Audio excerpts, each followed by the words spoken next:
and all to the High Noon Report with me, Pugs Moran. We do this every Monday through Friday, noon till whenever. Today, short show. Big time short show. I'll have more on that in a second. But first of all, I have to say, not only do we have a short show planned for you today. Hold on. And again, I'll explain. Oh, I'll proudly explain. Hold on, let me get the chat room ready. If you've been tuning in to our streams, whether it be this one, the High Noon Report, Monday through Friday at noon here on the Radio Misfits podcast platform, radiomisfits.com, or the Pugs and Parker with Key and E show, which airs at 9 p.m. Central Standard Time, Monday through Thursday, you'll know that like I've been fighting with my computer. But look, I just want everybody to know it's been very bad today. It was good for a couple of days. It's been very bad today. So here are the issues that I'm currently dealing with. And, I have difficulty putting these out of mind and focusing on what needs to be done. I will dwell on the negative, as I'm known to do. So I've got a battery that is plugged in. It's plugged into the wall, and it's charging. And it says that it's charging.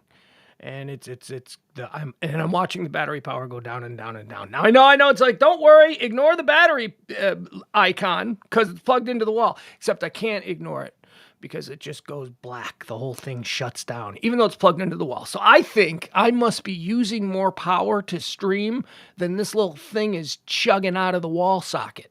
I don't know. So that's problem one. Problem two is we were having some issues with glitching and all of that, and trust me, if earlier this morning is any indication, you'll probably experience that in the next 45 minutes to an hour as well. So the glitching situation was, we thought, well, maybe we were over in the other guest house. Let's move closer to the ground zero. So we moved into the big house.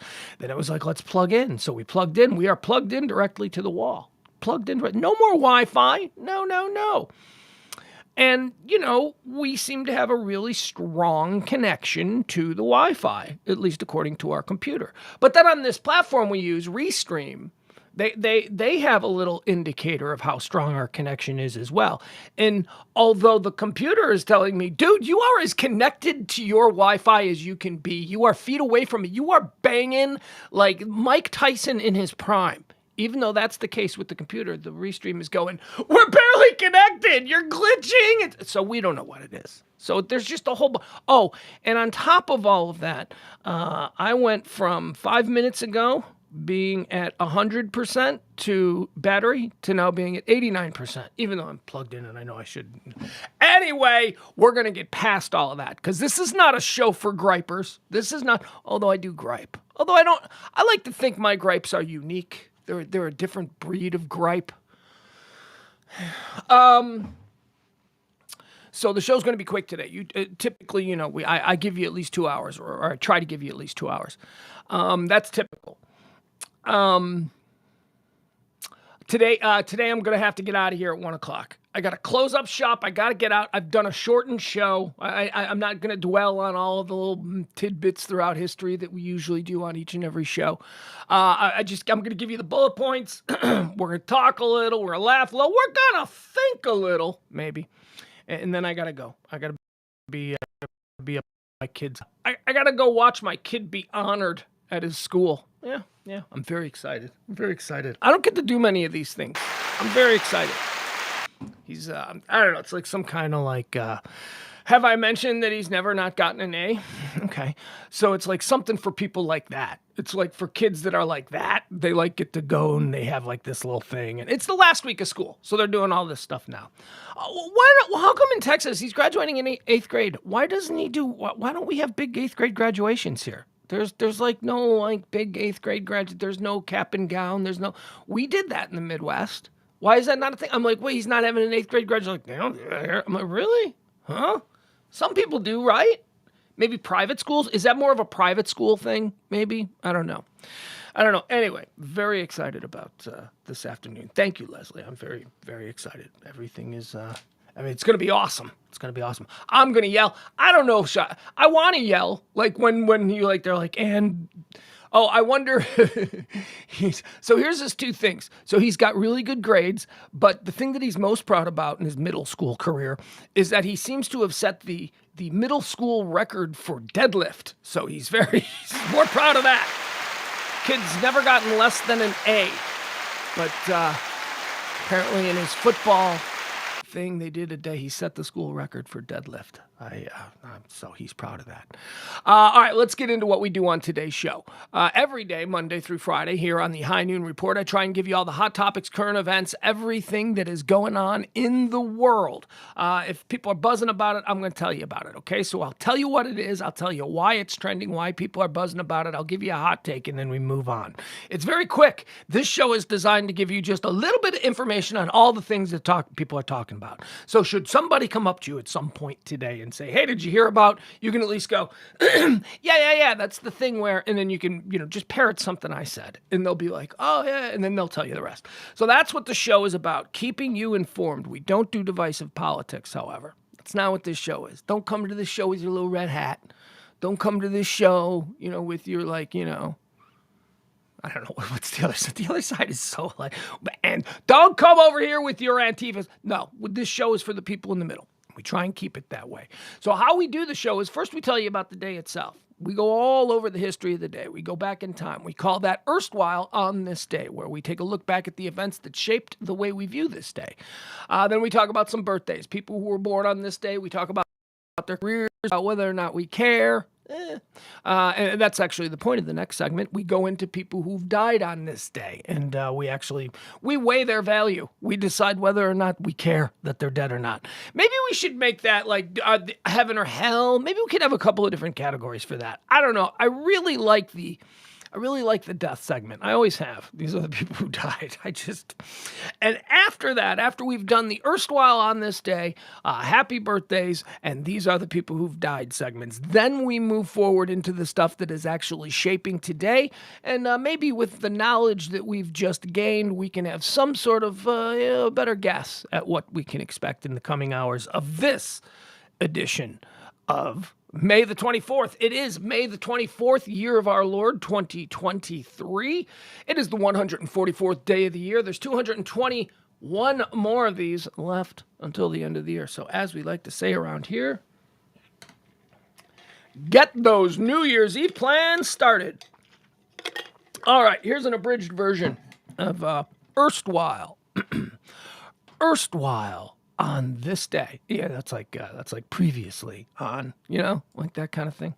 All right, so Erstwhile, on this day in 1607, Jamestown, the first permanent English colony in North America, is founded. All right. Them's the Pilgrims? Is that who they are? Is that the Pilgrims? So when was the first Thanksgiving? Was the first Thanksgiving in November of 1607? Because if they landed in May, you get settled in a couple of months. I don't know, right? On this day in 1607, Jamestown. I don't know anything about that. I mean, I know Pilgrims, right? That's what I think I know. It's like this country, we were settled by a bunch of people who were kicked out of Europe because they wanted to stop people from dancing. That's that's who founded this country. A bunch of the small town in Footloose are the people who came over on the damn Mayflower. That's who we got. That's the beginning of this. That's why we're puritanical. Get it? See? Now it makes sense. That's why we have a puritanical society. Because those are the people that Australia, conversely, on the other side of the world, they got all the people who partied way too hard. All the people in Europe. Europe had a normal society. And in Europe had these people who were just woo, drunk and partying and getting in fights and criminal class, they had that. And they all got sent to Australia. So that's sort of the soul of Australia. They got the better soul, I think. I think I'd rather be a criminal than somebody who wants to damn you to hell for dancing.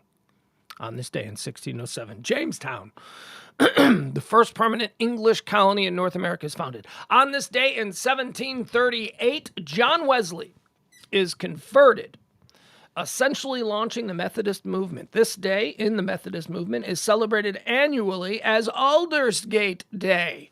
and a church service is generally held on the preceding Sunday. I don't know. I don't even know what Methodists are. I live on the campus here of Southern Methodist University. I don't know what the Methodists are. I'm a Catholic. I was raised Catholic. I'm a lapsed Catholic, right? So what Methodists, can I say this? Methodists seem kind of cool. Like Methodists seem like if I were to get back into a religion, I Methodist would be right there at the top of the list that I'd look at first. But sight unseen. I don't know anything about it. I just know that I can't say that there's a lot of weirdness that I've attached over time to the Methodist religion. You know what I mean? Like the way I have other religions. So I don't know. But hey, happy day to you, Methodists. I don't know who John Wesley is. I'm guessing he's the founder of Methodicism. What are you're a Methodist? That's what you are. You study the method. I guess I'm like, you study Methodicism. No, but I guess you would study the method. See, now that sounds like a cult. The method.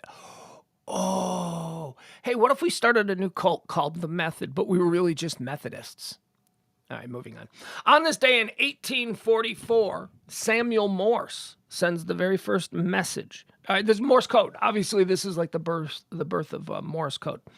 So Samuel Morse sends the very first message from a committee room in the United States Capitol to his assistant, Alfred Vail, in Baltimore, Maryland.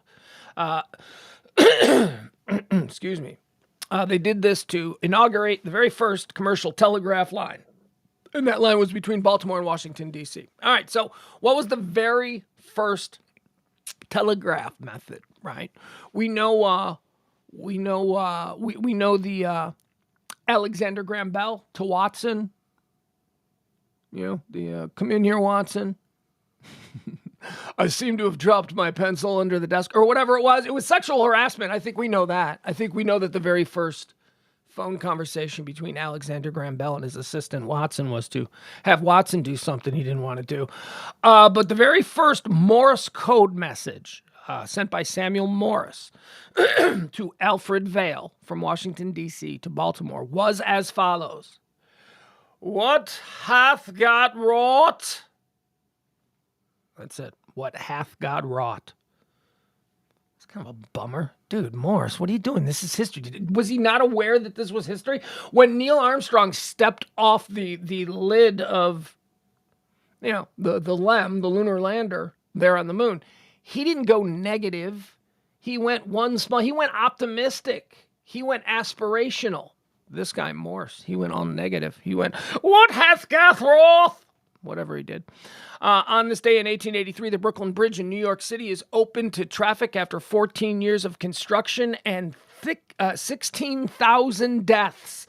16,000 people died building the Brooklyn Bridge. That's not true. I just made that number up. But you people were like, yeah, that seems like something they would have found acceptable back in 1883. I don't know. A lot of people died, not 16,000. I don't know, like maybe 20 people died. But you guys were like, 16,000. That sounds right. Because I felt the same way. I'm like, I don't know how many people died. You know what? Now I got to know. Now I got to know how many people died building the Brooklyn Bridge. That's, jeez. Can of worms. How many people died building the Brooklyn Bridge?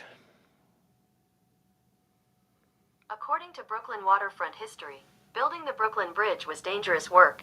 The project took at least 20 lives. Among the deaths was all right, I was right. I took a wild guess. Didn't I say 20? What did I say, 16? 39. I don't know. But I believe 10,000. They just said 10,000. They had no rules back then.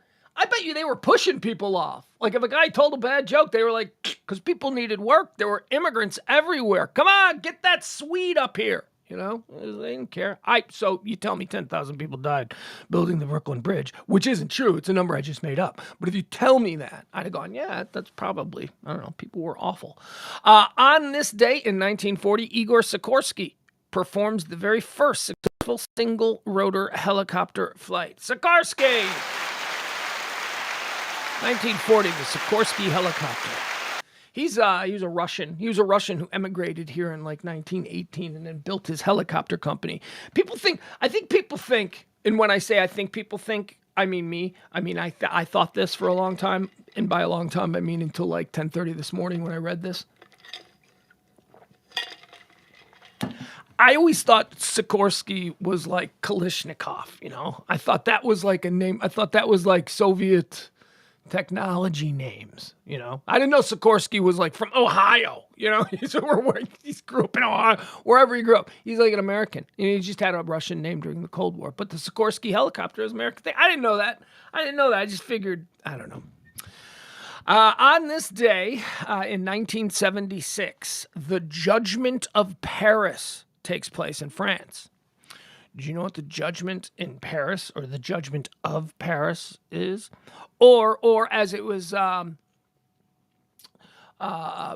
depicted in the film about this event, Bottle Shock. Have you ever seen the film Bottle Shock? Oh, is that a great movie? Bottle Shock is a great movie. Forgot who's in it. You know who's in it? The guy that's dead now that we all miss, right? The guy that was in Harry Potter, the bad guy. You know, now I got to look up Bottle Shock. Now I got to look up Bottle Shock so that I can... Bottle Shock film. It was a really good movie. Probably about 10 years old. Okay, 2008. Summary from IMDb. Yeah. Filming locations. Chateau Montalina, 1429 Tubbs Lane, Calistoga, Okay. Napa Valley, All right, we don't care. California, All right, we USA, don't care. Kunda Estate Winery and Vineyards. All right, 101 shut South up. Sonoma Highway, Kenwood, California, Oh, USA. God, she just goes on and on. It starred Alan Rickman, Chris Pine. Basically, Bottle Shock was the story of really the birth of California wines being taken seriously. The event that took place on this day, the event that is called the Judgment of Paris, was an international wine competition pitting the greatest wines in the world against one another in a blind taste test among wine tasting experts. And the California wines, which were considered like the shit wines, those American wines, the California wines took best in class in every category in the blind taste test among the experts. And that is essentially what legitimized the entirety of the California wine industry, which is now one of the biggest wine producing regions in the entire world, and certainly one of the most appreciated. A great movie, though. Great movie, Bottle Shock. Chris Pine plays the dude who runs the winery in California. It's very good. If you've never seen it, Bottle Shock. On this day, 1976, the Judgment of Paris takes place. Launching California as a worldwide force in the production of producing quality wine. On this day in 1993, Roman Catholic Cardinal Juan Jesus Posada Ocampo and 5 other people are assassinated in a shootout at Miguel Hidalgo y Costilla Guadalajara International Airport in Mexico. The only reason I mention this is not necessarily because I remember this as an event from back in 1993, but I love the television show Narcos, and this event is depicted in Narcos. So I know exactly how it went down, at least according to the TV show Narcos. I need a drink. Yeah, this cardinal, by the way, I think he was dirty. I think this cardinal was dirty. I don't remember. I don't exactly remember. It was like season 2 of Narcos, maybe season 3. But I think this cardinal was dirty, or I think they at least made him dirty. I don't know, whatever. Continuing on. On this day in 2019, under pressure over her handling of Brexit, British Prime Minister Theresa May announces her resignation as leader of the Conservative Party, effective as of June 7th. Theresa May, on this day, we hardly knew ye, old Theresa May. On this day in 2022, just 1 year ago today, I was completely ignoring all of the alerts that I was getting on my phone. 1 year ago today, we opened this show with me telling you about a situation going on in Uvalde, Texas, at the Robb Elementary School. We spent a good 20 minutes talking about the story. Yeah, apparently there was a shooting out in front. These were the details that we had at noon 1 year ago today. And then we started to hear over the police radio, over the scanner, we started to hear that there was nothing going on. No, what was it? Wasn't it that there was no scanner talk? That's what it was. There was no police scanner talk. And I thought that was weird. And I in the moment, misinterpreted the weirdness. I moved away from thinking that was weird and maybe we should spend more time with it. I went to, well, it's not weird. It's probably just nothing. We hear about these school shootings all the time and it's nothing. And so we went on and we did a regular show 1 year ago today. And when the show ended at 2:00, I remember I started making lunch and I put on CNN. And CNN is doing news about whatever. And then about 2:10, CNN breaks in with a story out of San Antonio. A news team in San Antonio was saying that the bodies of at least 20 people had been taken to an area trauma center. And, this is hours after the first news of the Uvalde thing broke. Now, that changed the way I look at these things. We do a lot of the breaking news stuff. Like when something happens, we jump on and you should subscribe and follow us and all that stuff. We'll get into that. If something big is happening, I like to jump in and we can all watch it unfold together. On that day, I moved away from it, and it turned out to be one of the biggest stories of the year, certainly one of the biggest stories of all time. I mean, for anybody who's got a kid, especially those of us listening here and streaming here, most of us in Texas, with kids in school in Texas. It's interesting, too, though, because remember, there was no news. It was dark for 2 hours. 12:00, we hit the air. There's something going on in Uvalde, Texas. The police are swarming. There's reports of shots fired. Neighbors are saying there's things on Twitter. That was how the show started. Then it all died away, and there was nothing, and it went dark. And we went on. We did a normal show. 2 hours after that, that's when the story started to break. And it was that news team, the ABC news team out of San Antonio, who was the one who reported on the bodies, the people being brought into the trauma center. That's what got the big news people going, wait a second. That 20 bodies? Where's the story that goes with this? Because typically, you don't just have 20 bodies appear at the hospital, right? You know they're coming because an event has occurred that everyone knows about. So those bodies have an event this was a situation in Uvalde where the bodies just showed up at a hospital and there was no public understanding of where they could have come from because of how dark the situation in Uvalde went. And I don't mean dark as in dark like soul. I mean dark like lack of information, lack of clarity, lack of spotlight. There was no, come on, if something big had happened, we in the chat room would have caught it. That's what we're about here. Every day. April, for crying out loud, she would have caught it. You know that, at the very least. But now we know. Now we know a year later. We know what that blackout was about. That blackout was about a bunch of cops standing around doing nothing. Doing nothing. I have literally watched hours of those tapes, those security cameras, those body cams. I have watched them all, everything that the DPS has released, I've watched them all. And that pretty much covers the 2 hours that we did the show. They were doing nothing.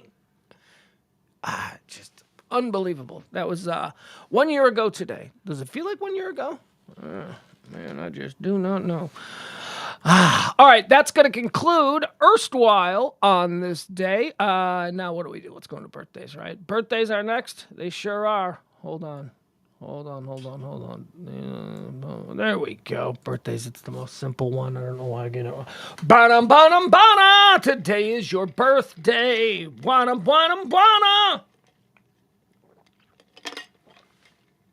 I don't have the rights to play any music, and every time I play music, YouTube is like, "You suck," and I'm tired of them telling me that I suck. So, born on this day in 1938, Tommy Chong. Tommy Chong, happy birthday, Tommy Chong. One half of Cheech and Chong. Tommy Chong went to jail for a company that he started that he now makes millions and millions of dollars off. Tommy Chong went to jail. Tommy Chong sat in jail for owning a company that made bongs in a state that would legalize weed like a year or two later. Tommy Chong went to jail. I like Tommy Chong. I have, as a radio guy of the past 20-something years, plus that actually, almost 30 years, I've had occasion to meet Tommy Chong multiple times. Total gentleman. What a guy. Just a really nice, he is what you want him to be.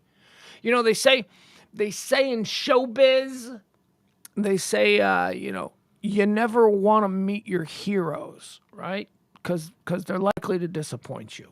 It's the old, you don't want to see Superman without his cape, because Superman without his cape is apparently an asshole. And that's the thing, right? Tommy Chong doesn't disappoint. Tommy Chong is absolutely what you want Tommy Chong to be when you run into him. So happy birthday to you, Tommy Chong. We're going to lose him. I don't know about soon, but he's 85. He's 85. But is he still like built like a brick shit house? That was always the amazing thing about Tommy Chong, right? Tommy Chong was, on occasion in one of them Cheech and Chong movies, Tommy Chong will take his shirt off and you're like, holy shit. He's a big dude. He's stacked. Anyway, I bet he's still in pretty good shape because he's always been a real healthy guy. Like, he was always into health foods and like all that kind of stuff. Weed. Weed is actually, it's organic at least. It's not doing cocaine or anything like that. He smokes weed. And he eats tofu. He's an old hippie. Okay. Happy birthday, Tommy Chong. Born on this day in 1938. Born on this day in 1941, Bob Dylan. If we had done the who's older, Tommy Chong or Bob Dylan, I think I probably would have said Bob Dylan, and I would have lost because Tommy Chong is, in fact, older than Bob Dylan. Bob Dylan, American singer-songwriter. Robert Zimmerman, born in Minnesota, guitarist, artist, writer, producer, Nobel Prize laureate. Well, what did he win a Nobel Prize for? Ugh. They just give these people these things. Why? Because they want to meet them. Because the people who get to give the prizes want to hang out with Bob Dylan. Bob Dylan doesn't deserve... What did he do? Did he stop a war? Well, his music has contributed... Okay. Whatever. I don't care. I'm not going to get outraged over it. I'm just going to... You know what this is? This isn't me being outraged at learning that Bob Dylan is a poet, is a Nobel Prize laureate. This is just me rolling my... I'm just... rolling my eyes. Whatever. Happy birthday, though, Bob Dylan. A lot of people like you. Me, not so much. I've never really... it's not that I dislike you. It's just that I've never really... I've gotten as far as Neil Young with, like, the bad singers with something to say crowd. That's what I put Bob Dylan in. Bad singer with something to say. Bruce Springsteen is like my all-time favorite bad singer with something to say. Like his voice isn't great, but you listen to it for the words, for the story, for the pictures that he paints with his poetry. That's what you listen to it for. I never really got into Dylan. You know what? Hey, I got time. Be an old man. Maybe I'll be an old man who gets into Dylan. I don't know. Maybe I'll add Dylan to my list. I've got a list of bands that I should probably check them out. Grateful Dead is on that list. I'm like, yeah, maybe I'll give them but I just hate jam bands. So you know what I mean. I'll add Bob Dylan to that list. You know who else is on that list? Ooh, Pink Floyd. I think I really need to like get into Pink Floyd more than I know. I just have a very passing, like Dark Side of the Moon. I know that because of the whole Dark Side of Oz thing. Happy birthday, Bob Dylan. Not a fan, so I can't really riff on your greatness, although a lot of people could. It's a feather in your cap. Born on this day in 1943, Gary Berghoff, Corporal Radar O'Reilly. Happy birthday, Gary Berghoff. You little cute guy. Guy's like 90 now. I'm still calling him a little cute guy. Gary Berghoff made the transition, right? No, that was Klinger. Klinger was the transition. No, Gary Berghoff was the guy who was in the movie MASH, the Robert Altman film, playing Radar O'Reilly. And then he was also in the movie, or in the TV series. I think he's the only one. I don't know, where'd Jamie Farr come from? Was Jamie Farr in the... Jamie Farr might have been in the movie, too. I see that. And good for Gary Berghoff, because, he didn't, like, do a whole lot else. And if he had been, like, in the MASH movie and then turned down the TV show, we might never have heard of Gary Berghoff again. But, at least he stuck around. He's Radar from, like, one of the most iconic television shows of all time. Born on this day in 1944, Patti LaBelle. American singer-songwriter and actress. I don't know anything about Patti LaBelle. She's great, though, I guess. Woo, right? She's a singer. Born on this day in 1962, Hector Macho Camacho, Puerto Rican-American boxer. He died in 2012. Camacho kill a guy? Did Camacho kill Dooku Kim? Or did Ray Mancini? Did Boom Boom kill Dooku Kim? I think Boom Boom. All right, never mind. Moving on. Happy birthday, Hector Camacho. Never mind, you're dead. Born on this day in 1962, Gene Anthony Ray. I mention him because he was Leroy from Fame. Remember Leroy from Fame? He had the cornrows when like nobody had cornrows.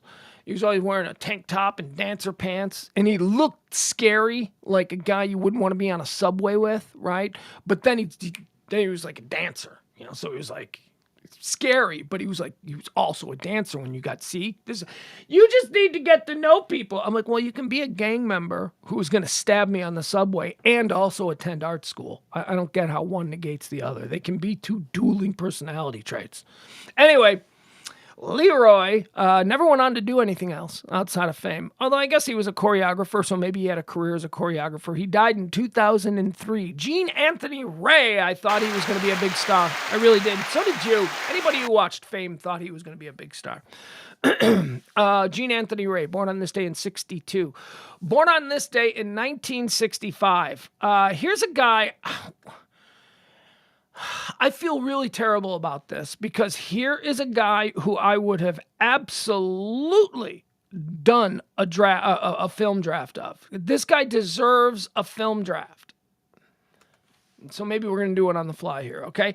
Ladies and gentlemen, it's John C. Reilly's birthday. John C. Reilly. Oh. John C. Reilly. Walk Hard. Come on. He is so great in everything. Magnolia. Let me just run through some of the things John C. Reilly has done since beginning his career in 1988. Casualties of War, Days of Thunder, State of Grace, Hoffa, What's Eating Gilbert Grape, The River Wild, Dolores Claiborne, Georgia, Hard Eight Boys, Boogie Nights. Okay, so we're into the 1990s, and this dude, John C. Reilly, is exclusively doing dramatic indie films. Almost exclusively. He's got some big ones in here. But he's a dramatic... John C. Reilly in 1997 is a dramatic actor. He's a dramatic actor. Ooh, that was about to change. Where did it change? Magnolia. He was so great in Magnolia. 1999, For Love of the Game.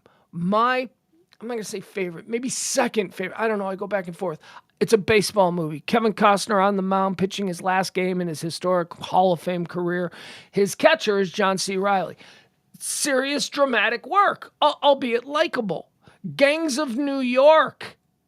And then let's see, where does it change? Where does he switch? Here we go. All right, so the very first real comedy comes in 2006 for John C. Reilly. John C. Reilly and Will Ferrell team up for Talladega Nights, The Ballad of Ricky Bobby, Shake and Bake. I love that movie. Then 2007, Walk Hard, the Dewey Cox story. Come on, the parody of the Johnny Cash movie. Oh my God. So now we're talking about John C. Reilly in the 90s as a serious actor, a guy who made me cry in Magnolia as the cop, as the lonely cop. John C. friggin' Reilly is now just slaying it in comedy. Step Brothers in 2008. Are you kidding me? Classics, classics, classics. What else does he have? Anything new? Wreck-It Ralph. Of course, he's Ralph in Wreck-It Ralph. Guardians of the Galaxy he's appeared in. Let's see, what else? What are his big movies? John C. Reilly. Oh, he just played Oliver Hardy. Have you seen Stan and Ollie, the movie about Laurel and Hardy? John, he plays Hardy. He is so good. Licorice Pizza. He had a small role in Licorice Pizza, but it was funny. He played Fred Gwynn from the Munsters. John C. Reilly played Fred Gwynn, a modern day ugly guy actor playing a back in the 60s ugly guy actor. John C. Reilly, he is one of my favorites. He's up there. He's in the Paul Rudd category for me. Of just, it doesn't matter what they do. I'll see it. Happy birthday, John C. Riley. By the way, also, Southside. That's right. He's from the South Side of Chicago. Oaklawn, Illinois. Born on this day in 1969, Rich Robinson. Rich Robinson of the Black Crowes. Hey, little mama, let me light your candle. Wait. Hey, little baby, let me light your candle. Cause mama, you're too hard to handle now. Mess around. Rich Robinson and his brother Chris Robinson formed the Black Crowes and created one of the most volatile rock acts you've ever seen. Oh, you can talk about the Kinks. You can even talk about Oasis. But right in between them two bands came the brothers Robinson. And they did not like each other. Well, they love each other. I love a good Chris Robinson, Rich Robinson interview from the 1990s. You can find them on YouTube, just Black Crow interviews. And by the way, the Black Crowes behind the music is fantastic. I would love to, what would be a great tour to see? Think about this. This would be a really good show. What if the Robinson brothers and the Gallagher brothers went on tour together? What if there was like a Black Crowes Oasis tour where if like the brothers didn't get along, like Rich could go play in Oasis and Liam could go play in the Black Crowes for a couple of nights. How cool. I think I've just, get him on the phone. Get me Liam or Noel Gallagher on the phone. I'm sure the Robinsons are available. Happy birthday, Rich Robinson, born on this day in 1969. All right, folks, now we're going to go to my favorite part of the show. This is where we play, these are the people who died. These are the people who died. Do we care? That's where we talk about people who have passed away off of this plane of existence and on to whatever comes next. We discuss their body of work. We discuss their net worth. We discuss their humanistic worth. We discover, do we care that they died is basically the question. Because assholes die every day. We acknowledge that the world is filled with assholes. We also acknowledge that everybody dies. So that means vis-a-vis, assholes die every day. So do we care? Here we go. Elmore James died on this day in 1963, American singer, songwriter, and guitarist. Elmore James is credited with being the godfather of the slide guitar, slide blues. Elmore James, do we care? Sure. I don't know much about him, but sure. The innovation of the slide guitar is cool. And I don't know anything negative about him, so I can't say, well, he beat up 5 of his wives, which, might be true, but we just don't know. So, slide guitar, we care. Elmore James. Dead on this day in 1965, Sonny Boy Williamson, American singer, songwriter, and harmonica player. Now, he's an old blues man. Sonny Boy Williamson, considered one of the best. Sonny Boy Williamson, do we care? Yeah, because I love the blues. I love the Chicago Electric Blues, but Sonny Boy Williamson, certainly, we care. Dead on this day in 1974.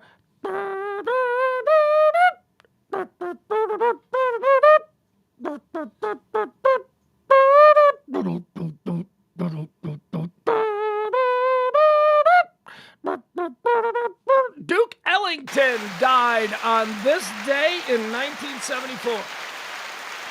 That was me doing Sir Duke by Stevie Wonder. You can feel it all. Basie Armstrong, that's the moo, and when they called Sir Duke. Yeah, we care. Duke Ellington, one of the all-time greats. Arguably one of the most important people in the history of American music. Duke Ellington, we care.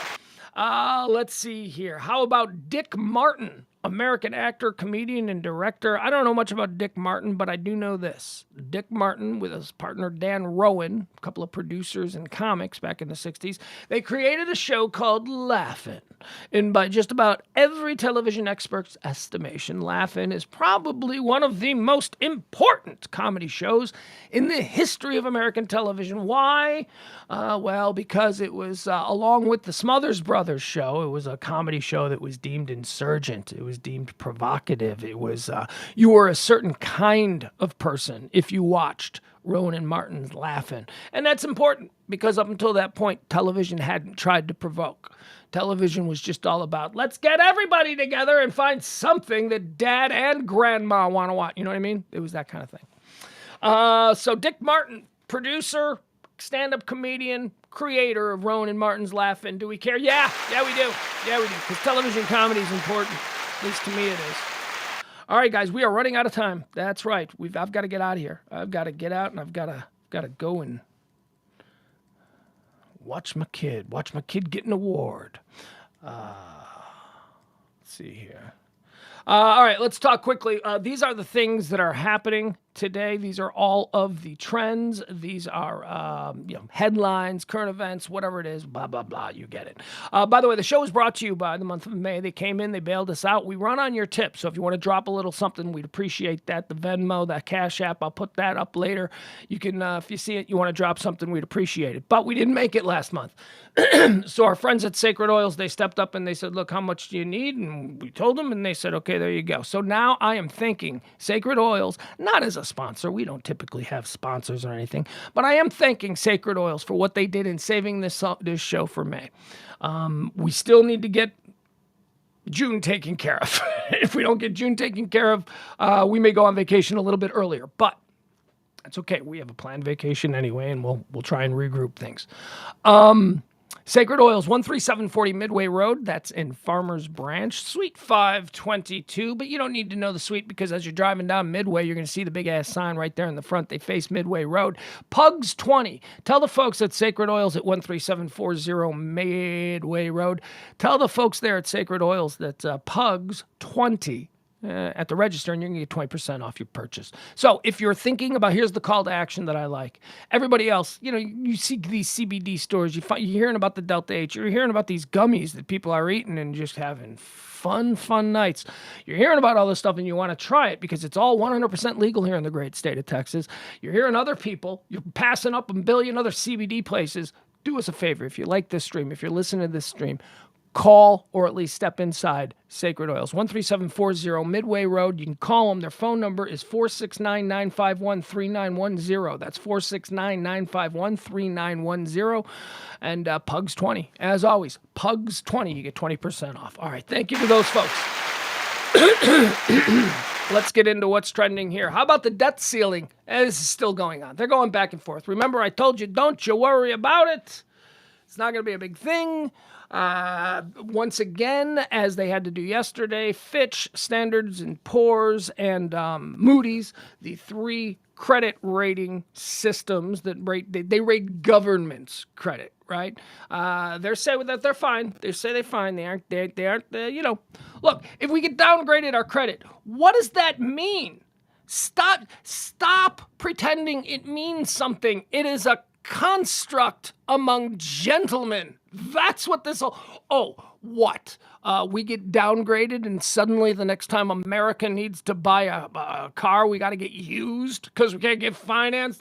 Shut up. This is all a construct. We're the United States of America. We got a bunch of nuclear bombs. We got a massive army. Our entire economy fuels the freaking modern free world. Stop it. We're going to be fine. This is a political argument between a bunch of freaking babies. You don't give a shit about us. They don't give a shit about all that. They just want to score points so that they can go home to their little local pancake breakfast and be hailed as a hero for standing up to the libs or, letting them hear whatever it is. It's so fucking stupid. And the debt ceiling every day, they're going to settle it. Nothing's going to happen. Well, they lowered our credit rating last time. Yeah, for like a week. And then they put it back because somebody looked at them cross-eyed. Somebody in the Pentagon probably looked at the Moody's people and went, really? You feeling comfortable with that decision? And they moved it back. We were fine. It wasn't a big deal. It was an embarrassment. It was designed to embarrass us. There's a whole story about that and about how the European Union was involved and the European Union wanted to make us look bad. Our supposed friends trying to take over in our moment of weakness, our moment of political weakness, because that's really all these debt ceiling conversations are. They're just demonstrations of our political weakness as a nation, how we are just held captive by a bunch of idiots from Omaha or wherever the hell they're from. And we're going to move on because we're running out of time. DeSantis and Musk. Look at this, Kusum Dusum. DeSantis and Musk. Elon Musk is hosting Governor Ron DeSantis of Florida in a Twitter Spaces event tonight at 5 o'clock. I think it's 5 o'clock our time, maybe 6 o'clock East Coast. I don't know. You want to check on that. But yeah, apparently DeSantis is going to announce that he's running for president of the United States. And he's doing it on Twitter. It makes sense to me. You know, I mean, I know that a lot of people are like, well, he can't be taken seriously if he's on Twitter. I'm like, are you kidding me? Twitter is like the most influential media platform in the world. Saw a thing yesterday that says 90% of mainstream established legacy media cites Twitter as the most important platform for breaking news. 90%. So DeSantis going on Twitter to make this announcement makes all the sense in the world to me. What's he going to go on the NBC nightly news at 5:30 where 16 people's aunts are going to see it? No, he's going to go on Twitter. And it's going to be instantly forwarded and shared to millions and millions of people. Stop it. Stop acting like he's not serious. That's... Target is trending today. Target. Woo, who's got a Target on him? Target. Target is trending because Target. What did Target cave?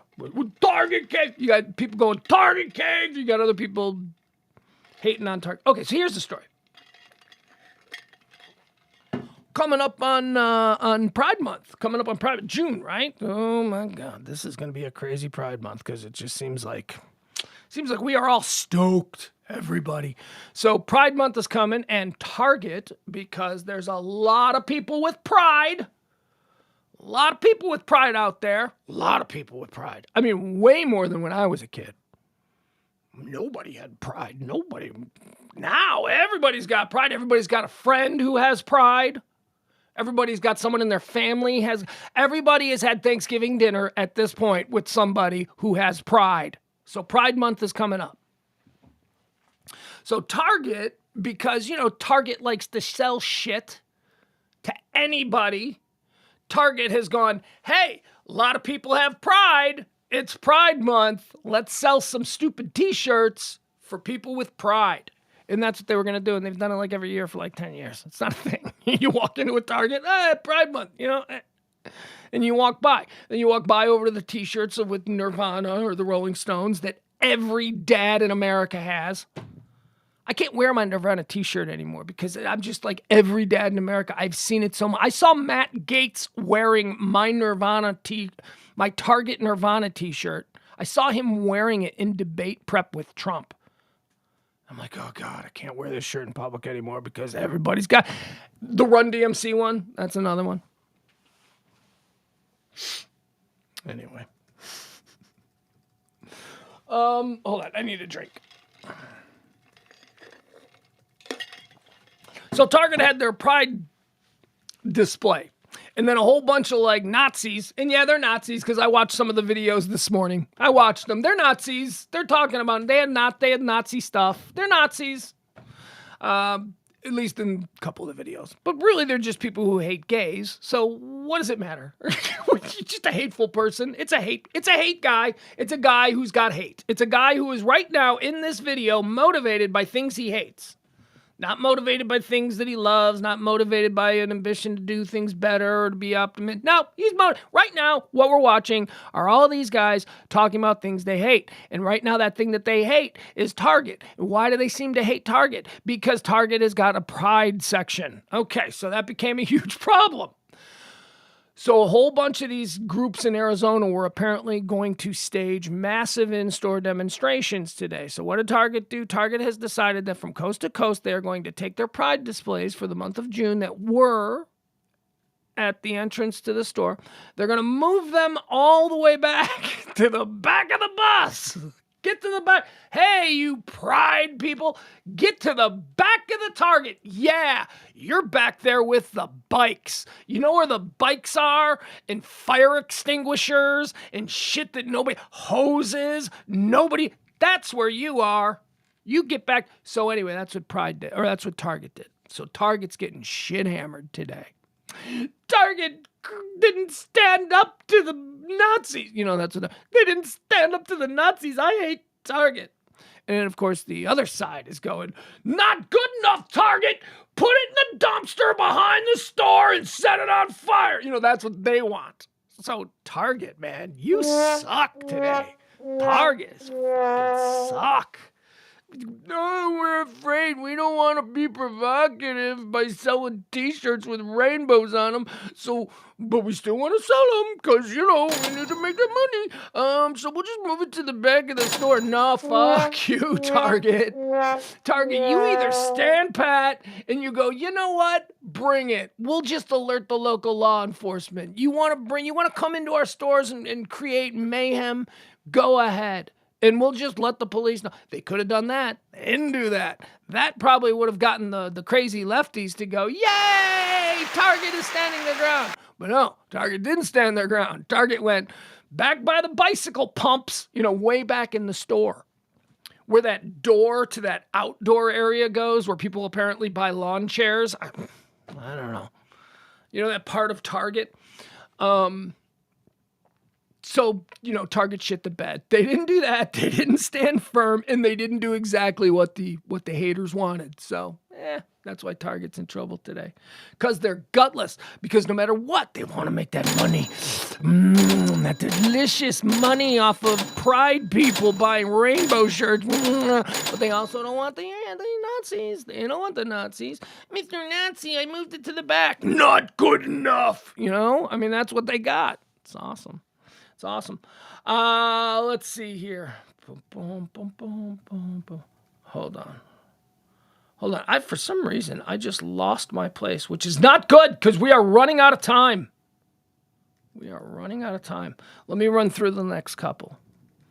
I won't spend as much. What the next ones, I don't think they're that important. What else do we have here? All right, so we did death ceiling, we did DeSantis, we did Target. Claudia Conway. Okay, Claudia Conway, the daughter of George Conway and Kellyanne Conway. Kellyanne Conway, spokesperson for the president, President Trump. George Conway, married to Trump's spokesperson. George Conway, a very outspoken critic of the entire Trump administration. So they were kind of how do they stay married? They were that whole thing. Well, their daughter, they have 4 kids, but their eldest daughter is Claudia. Claudia sort of burst onto the American scene as being this tortured little girl who hated her mother. That's where she came from. Claudia Conway on Instagram started making these Instagram videos where she just basically attacked her mother. Where Claudia Conway seemed to be a daddy's girl. Claudia Conway was not a Trump fan. She hated Trump, all this stuff. She hated her mom for working for him. It was a problem, and it was a very public situation. And I felt bad for that girl, and I felt equally bad for mom and dad because, oh my God. Teenagers can be, and Claudia Conway, the minute she started talking shit, she's a 17-year-old girl. The minute she started talking shit, she had millions and millions of followers. Do you know how intoxicating that is for a 17-year-old girl who already feels completely overshadowed by her overbearing mother? I don't know. So it was a very weird situation going on there. Now, fast forward to today, which is about a year. I think it's been about a year since we heard from old Claudia Conway. She's 18 now. She is a grown-up. She is no longer, under mommy's thumb, which she was, and she was banned from Instagram and all that. And also, Kellyanne Conway and George Conway are now getting a divorce. They are getting a divorce. That's right. That broke last month. I don't remember talking about it, but they are. They are going through divorce. So let's find out why Claudia Conway is in the news today. Well, 18-year-old Claudia Conway has signed with Playboy magazine. She will be appearing as a bunny. Apparently, I don't even know what Playboy is anymore. Is Playboy a magazine? Didn't Playboy like 10 years ago, we're not doing nudity anymore, but now they're doing nudity that lasted like a week. I don't know what Playboy is. I have no idea. All right, so here, let's pull this story up. I want to see if nah, you know what? We don't have time for it. I am so sorry. Exclusive. Claudia Conway, the 18-year-old wild child daughter of divorcing political opposites, Kellyanne and George, joins Playboy.com as a bunny. Okay, so what this is Playboy.com. Playboy.com is doing OnlyFans. They're doing the exact same thing. So just imagine this, okay? Imagine OnlyFans, except there's no porn. Playboy does not allow any of their models who appear on these live streams for cash, the way OnlyFans does. Playboy does not allow their models to do any pornography. So what it is it's basically just artistic nudity. It's, sexy nudity. It's what Playboy is always, just think of the difference between Playboy and Hustler, right? So Playboy was one thing and OnlyFans is Hustler. It's a totally different thing. Claudia Conway, 18, has launched her subscription-only page on Playboy.com, offering racy content and images with some footage starting as low as $5. The new Playboy channel is similar to OnlyFans, except it does not allow pornography, encouraging artistic nudity from its bunnies instead. Kellyanne Conway's teenage daughter, Claudia, has launched a new career as a Playboy bunny, creating racy content for the defunct magazine's website. The pretty blonde has been operating a subscription page on Playboy.com since the end of April. 6 months after she turned 18, and has so far uploaded 11 posts, most of which show her in a revealing selection of bikinis. For those who want to splash out frontier pictures, such as cleavages and close-ups, are available for as little as $5. All right, so she's, she's 18. I could see how, some men would find her sexy. I'm looking at these pictures. She looks, I don't know. I feel bad for her. I don't look at her. I don't know. You can Google the pictures, is my point. So there you go. Claudia, what's her name? I don't even know what her name is. Claudia Conway. So I'm looking at these pictures of this girl on Playboy.com, and she's not naked. She's wearing leather, and she just looks sad to me. She just looks sad. All right, we're going to end it here with, this comes out of a local story, local news here out of Dallas. Portillo's, my favorite import food here in North Texas. Portillo's, a raging success up there in the Colony. Lines around the block still. Every time I go by there, I'm like, yep, there's a line out the door. Well, more Portillos are coming. However, if you live like me here close to the city of Dallas, it ain't going to be any good. Not for us. There are more Portillos on the way here in North Texas. Here's where the popular hot dog restaurant is opening next. All right, so here we go. The story says, we knew the Chicago-based hot dog restaurant chain Portillo's was planning to bring more locations to North Texas, but now we have a better idea of where and when. New locations in North Fort Worth. That doesn't help me. Colony is closer than that. North Fort Worth, Arlington. I mean, maybe if I'm going out there, I mean, you know what? It might work because every time I go to a game or something out there, I could, yeah. All right, Arlington will work. To go to the Colony. Oh, that's not Lake Louisville. So, all right, moving on. So we've got Fort Worth, we've got Arlington. They're also planning locations in Allen. All right, so there you go. That's only 3. Did it say 4? Dallas, nothing in Addison. Come on, can we get the tollway in 635? Come on. I gotta go. I gotta go down to my kid. So we're going to suspend this show temporarily, and we'll be back tonight at 9 o'clock for Pugs and Parker with Key and shows. You can go to pugscast.com. If you miss any shows, you can go to pugscast.com. That includes the 9 p.m. streams or any of the 12 noon streams. Here's the problem with these. Here's the problem that I'm realizing with these high noon streams. They're not evergreen. You know what I mean? Like once you watch them, there's like no reason for anyone to ever watch them again because until like maybe 50 years from now.